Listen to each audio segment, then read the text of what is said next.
Bonjour à tous, Nakhir alaikum, Zoul.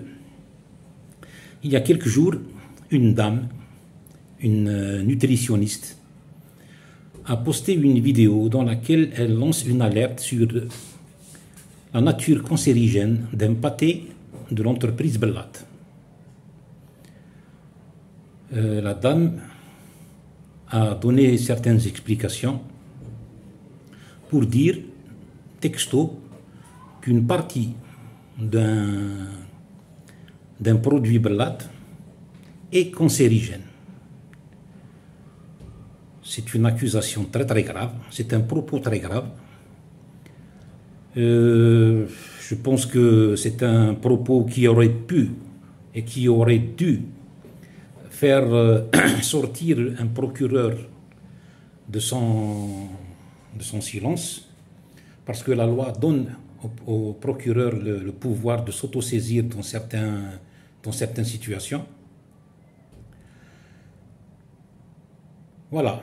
La réaction, après, le directeur, le patron du groupe Bellat a réagi, ce qui est naturel, ce qui est normal qu'il réagisse, parce que c'est vrai que cette femme a lancé des accusations très très graves, puisque ça parle de la santé publique, ça parle d'une maladie très très grave et mortelle qui pèse un peu sur son produit. Mais le problème, c'est que le bonhomme, au lieu de répondre à cette femme,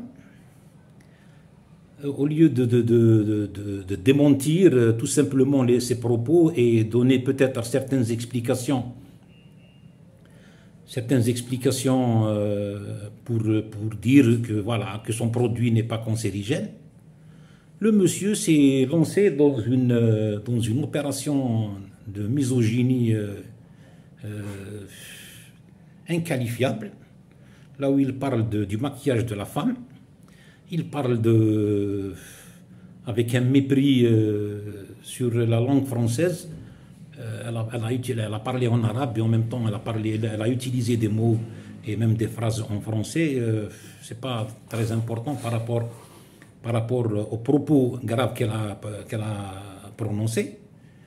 Lui, il s'est contenté de l'attaquer sur la langue qu'elle a utilisée et sur son maquillage, sur des futilités.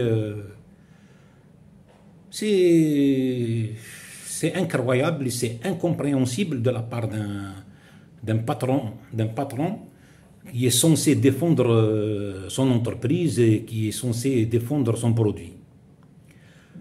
À sa place, j'aurais répondu sur le produit et surtout j'aurais annoncé des poursuites judiciaires pour diffamation et dénonciation calomnieuse. Bien entendu, c'est dans le cas où il y a vraiment diffamation et dénonciation calomnieuse. Les Algériens aujourd'hui, avec la réaction du patron de Bellat, ont le droit de douter de la qualité de son produit. Et c'est à cause de lui, parce qu'il n'a pas répondu aux accusations de la bonne femme. Voilà, merci de m'avoir écouté. Prenez soin de vous.